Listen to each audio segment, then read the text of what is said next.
COVID-19 એટલે corona વાયરસના કારણે લોકડાઉન અને લોકડાઉનના ભાગરૂપે ઊભી થયેલી પરિસ્થિતિ ઘરમાં જ રહો, સુરક્ષિત રહો. તત્કાલીન પરિસ્થિતિનો સદુપયોગ કરીને સમાજના કેટલાક જાણીતા અગ્રગણ્ય લોકોએ હાલની બદલાય પરિસ્થિતિ બાબતે તેમના વિચારો રજૂ કરેલ છે.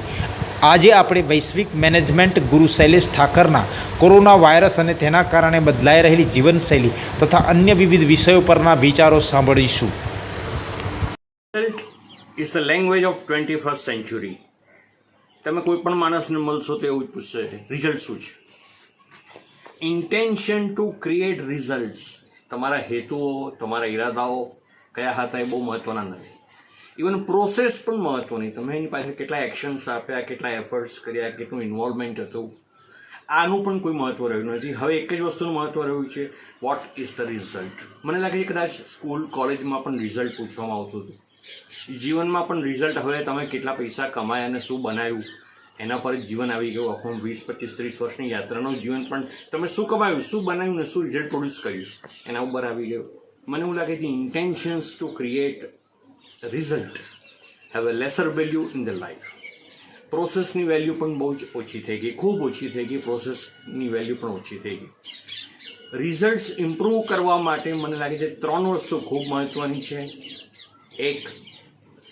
એક તમારું હાર્ડવર્ક, તમે કેટલું હાર્ડવર્ક કરી શકો. 2 ડેલી ઇમ્પ્રુવમેન્ટ્સ, તમે ડેલી ઇમ્પ્રૂવ થઈ શકો છો.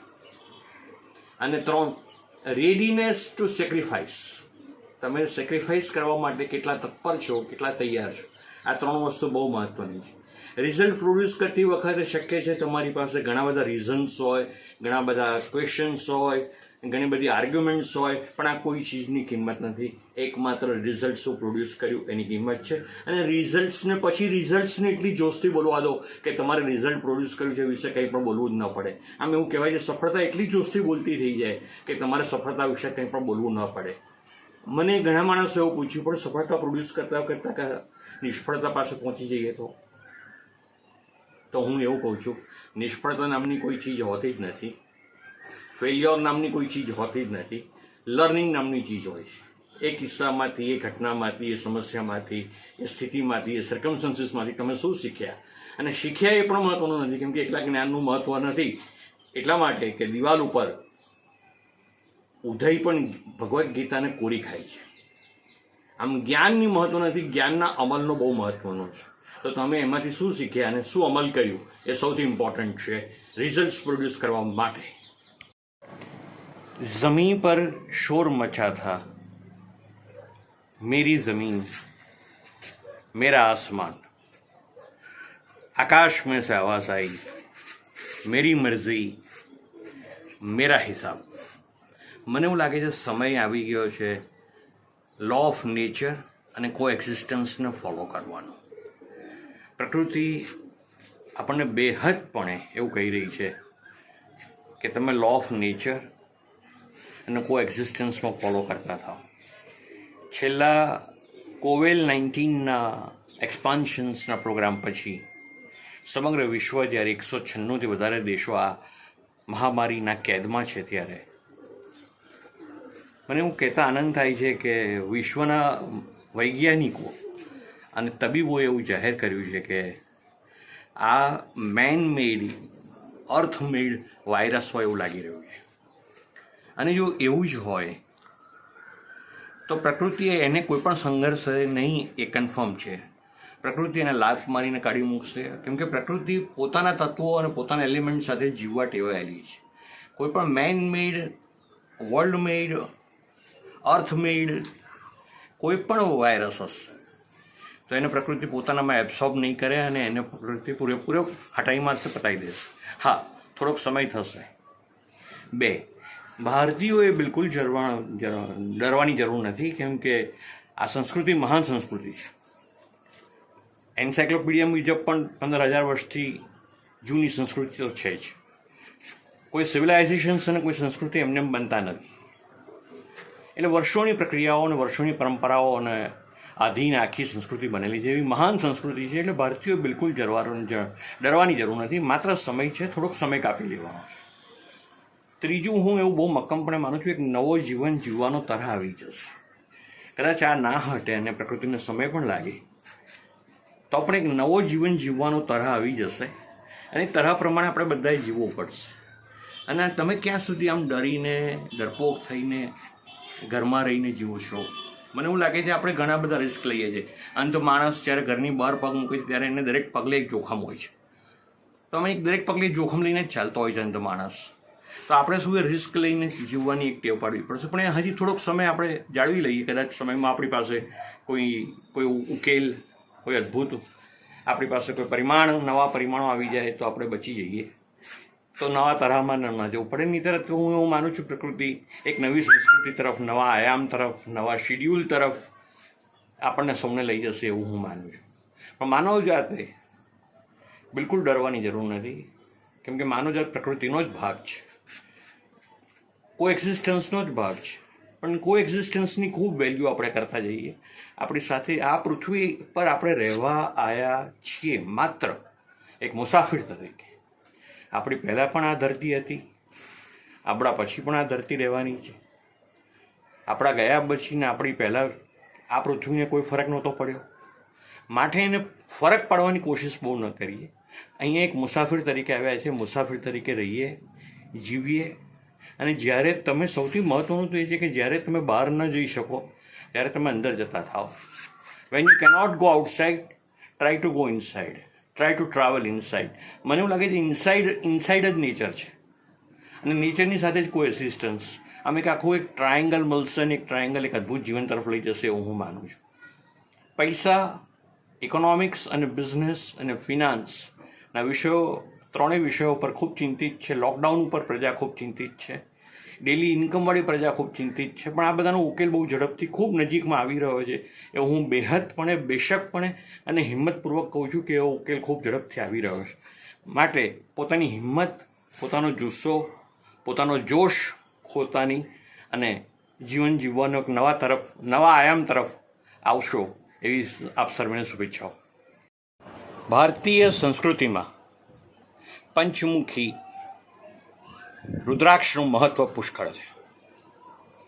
મને લાગે છે આવા પંચમુખીના આધારે પંચસૂત્રો પણ હોવા જોઈએ. સૂત્ર 1, તમારી લીટી એટલી મોટી કરો કે બીજા બધાની લીટી નાની થઈ જાય. અને તમે લીટીની ક્યારેય સરખામણી પણ ન કરો, તમે લીટી વિશે કોઈ કોમેન્ટ પણ ના કરો, પણ તમારી લીટી એટલી મોટી કરી દો કે બીજી કોઈ પણ લીટી એને સ્પર્શ ના કરી શકે. 2, દર 9 વર્ષે તમારી પોતાની સરખી ઓર્બિટ, સ્પેસ બદલી કાઢો. અચૂક નવા સ્પેસમાં જતા રહો, નવી ઓર્બિટમાં જાઓ, નવી સર્કિટ ઉપર જાઓ. 3, તમારા રૂટ્સ ક્યારેય ન ભૂલો. તમારા જે રૂટ્સ હોય, લાઈફના જે રૂટ્સ હોય એ રૂટ્સને ક્યારેય ન ભૂલવા જોઈએ એવું હું માનું. 4, ખૂબ મહત્ત્વનું સૂત્ર મને હવે પોતાને લાગી રહ્યું છે એ છે ટીકાકારોને એમનું કામ કરવા દો. ટીકાકારો એમનો ટાઈમ ઇન્વેસ્ટ કરે છે, એમનો સ્પેસ ઇન્વેસ્ટ કરે છે, એમની એનર્જી ઇન્વેસ્ટ કરે છે અને તમે ઇમ્પ્રૂવ થઈ રહ્યા છો. એના દ્વારા એ સજેશન્સથી તમે ઇમ્પ્રૂવ થઈ રહ્યા છો. મને લાગે છે ટીકાકારોને એમનું કામ કરવા દો. અને 5, ખૂબ મહત્ત્વનું સૂત્ર, અત્યંત મહત્ત્વનું સૂત્ર મને એવું લાગી રહ્યું છે, તમારા પેશનને પર્પઝ બનાવીને જ ચાલો. જે કામોથી તમને ખૂબ આનંદ આવે, જે સફળતાઓથી તમને ખૂબ આનંદ આવે, જે કાર્યોથી તમને ખૂબ આનંદ આવે એ કાર્યો કરતા રહો. હાર્મોની, એકસૂત્રતા, ઇન્ટરનલ અને એક્સટર્નલ એકસૂત્રતા જળવાય બહુ જરૂરી છે. સાઉલ, હાર્ટ એન્ડ માઇન્ડ, આ ત્રણેય વચ્ચેની એકસૂત્રતા હોવી બહુ જરૂરી છે. અને જ્યારે એકસૂત્રતા હોય છે ત્યારે internal હાર્મોની, internal happiness, internal wellness, internal soundness, તમારા ચહેરા ઉપરની ગ્લોરી, તમારી પોઝિટિવ ઓરા તમારી અંદરથી બહાર આવતી હોય છે. પણ જ્યારે આ ડિસ્ટર્બ થાય છે, જ્યારે હાર્ટ યસ કહે છે અને માઇન્ડ નો કહે છે, અથવા એની ઓપોઝિટ થાય છે, ત્યારે મને લાગે છે આ સૂત્રતા ડિસ્ટર્બ થાય છે. અને એના લીધે જે જીવનનો આનંદ હોવો જોઈએ, જીવનની ખુશી હોવી જોઈએ, જીવનની હેપીનેસ હોવી જોઈએ, એ બહુ ડિસ્ટર્બ થાય છે. તમારી ઇન્ટરનલ હેપીનેસ માટે values, ethics, code of conduct, emotions, attitude આ બધા કામ કરતા હોય છે. અને તમારી એક્સટર્નલ જ્યારે આ બધા ફિઝિકલ એકોમ્પ્લિશમેન્ટ્સ, મોનેટરી સક્સેસ અને સૌથી બે મહત્વના પ્રશ્નો જે હંમેશ મને સાંભળવા મળેલા છે, એક, મારે આ કરવાનું શું કામ, અને બે, આમાંથી મને મળશે શું. આ બે સૂત્રો, આ બે સવાલો તમારી ઇન્ટરનલ અને એક્સટર્નલ હાર્મોનીને ડિસ્ટર્બ કરતા હોય એવું હું માનું છું. Stay internally happy, stay externally happy, અને તમારી વચ્ચેની હાર્મોની મેન્ટેન થાય. હાર્મોનિયમમાંથી સૂર ત્યારે જ બહાર આવે છે જ્યારે બધી સ્વિચો એક સરખી રીતે સરસ રીતે દબાય છે. સાસ સે જો નિકલી वो सबने सुनी, सांस पे जो गुजरी वो किसी ने नहीं जानी. Possibility thinking. પોઝિટિવ થિંકિંગમાં એડવાન્સ હું કંઈ વિચારતો હોઉં તો પોસિબિલિટી થિંકિંગ છે. વિચારવું એ તમને મળેલી ભેટ છે, પણ શું વિચારવું એ કૌશલ્ય તમારે વિકસાવવું પડશે. વરી, સ્ટ્રેસ, ટેન્શન્સ, પ્રેશર્સ, આ બધા ઉપર થિંકિંગ એપ્લાય કર્યા કરતાં બ્લેસિંગ્સ ઉપર થિંકિંગ એપ્લાય કરવું વધારે સારું છે હું માનું છું. તમારા ઉપર કેટલા આશીર્વાદ છે, તમારી અંદર કેટલી કરુણા છે, તમારી અંદર કેટલી દયાભાવ છે, તમારા પરસ્પર ચાહકો કેટલા છે, આવું કંઈ વિચારવું વધારે ઉત્તમ છે. આમ હું એવું માનું છું પોસિબિલિટી થિંકિંગ ઉપર આગળ વધવું જોઈએ. કેટલાક માણસોને હું મળ્યો છું જેઓનું બ્લડ ગ્રુપ પણ પોઝિટિવ હોય પણ તે છતાંય વિચારધારા નેગેટિવ હોય. હું એવા માણસોને પણ મળેલો છું કે જે વ્યક્તિઓ પાસે દરેક સોલ્યુશન્સમાં કોઈ પ્રોબ્લેમ હોય. એ લોકો ક્યારેય પ્રોબ્લેમ્સનું સોલ્યુશન્સ તો આપી શકતા જ નથી, પણ સોલ્યુશન્સમાં પણ જે લોકો પ્રોબ્લેમ જોવા ટેવાયેલા હોય એવી વ્યક્તિઓને પણ હું મળેલો છું. તો કદાચ તમે આ વખતે વિચારો, દરેક દિવસે દરરોજ તમને બને એવી ઘટનાઓ ન જ બની શકે, હું સમજુ જ છું, પણ એ ઘટનાઓ પર કેવી રીતે વર્તવું એ તમારા હાથમાં છે, તમારી ચોઈસ છે, અને એ તમને પોસિબિલિટી થિંકિંગ પાસે લઈ જાય છે. એ તમારી ચોઈસ છે કે તમારે કઈ બાજુ જવું.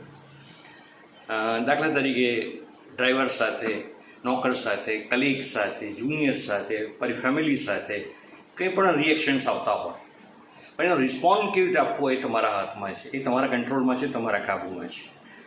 હું એવું માનું છું વ્યક્તિગતપણે કે જે વ્યક્તિઓ કાયમ તમને ના કહેતી હોય,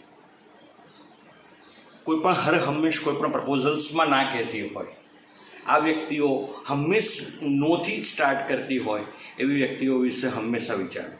અને બે, જે વ્યક્તિઓના આવવાથી તમારામાં એનર્જી એડ ના થતી હોય. ભારતીય સંસ્કૃતિના કોઈ પણ મંદિરમાં આપ જજો તો ઈશ્વરની પાછળ માતાજીનું સ્થાન રહેલું છે, શક્તિ રહેલી છે, આપણા સૌમાં શક્તિ રહેલી છે, એનર્જી રહેલી છે. આ એનર્જી પોઝિટિવલી યુઝ થાય, કન્સ્ટ્રક્ટ થાય અને કોર્ડિનેટ થાય તો હું એવું માનું છું જીવન એક નવી દિશા તરફ જાય. Stay positive, stay optimistic, stay okay.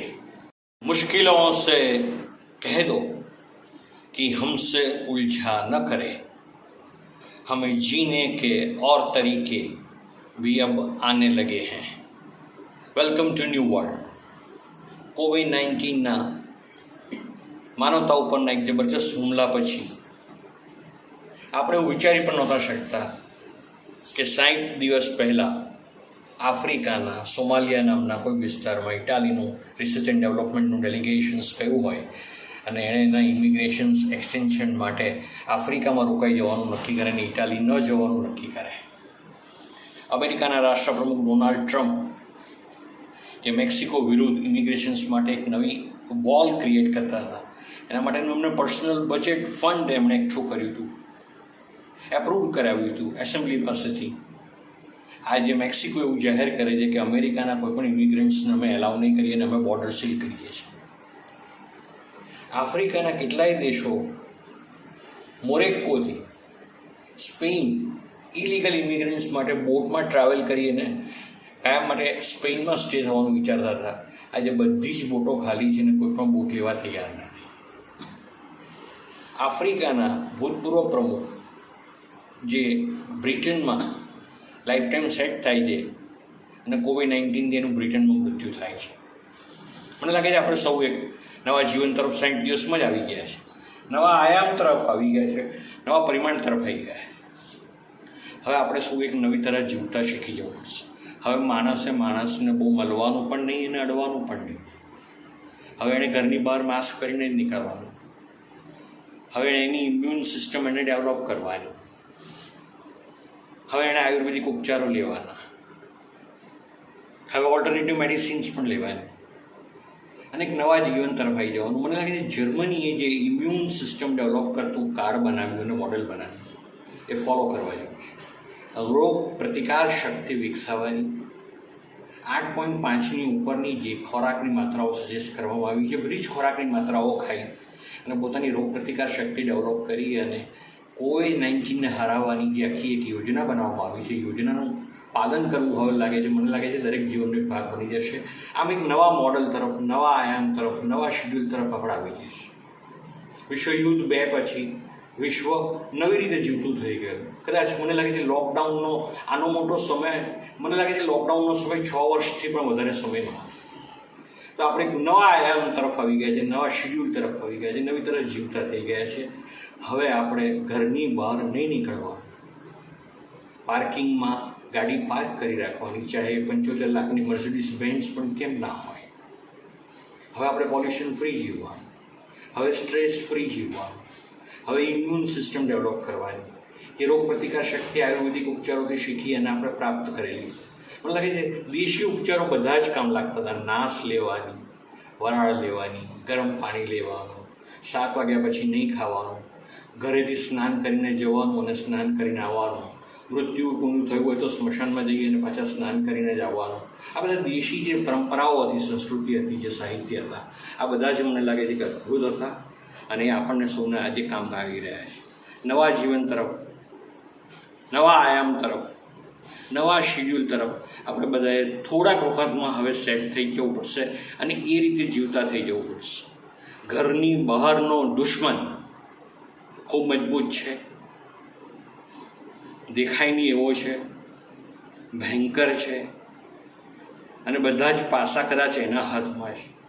એવા માણસ સામે લડ્યા કરતાં કોઈ એક નવા આયામ તરફ વિકસી અને એને માત આપી, એને દુશ્મન તરીકે માત આપી અને આપણે એક નવા જીવન તરફ આવી જઈએ. Stay home, stay happy, positive attitude, stay happy, stay positive અને ઓપ્ટિમિસ્ટિક એટીટ્યૂડ તરફ ચાલવાનો એક સમય બાકી ગયો છે.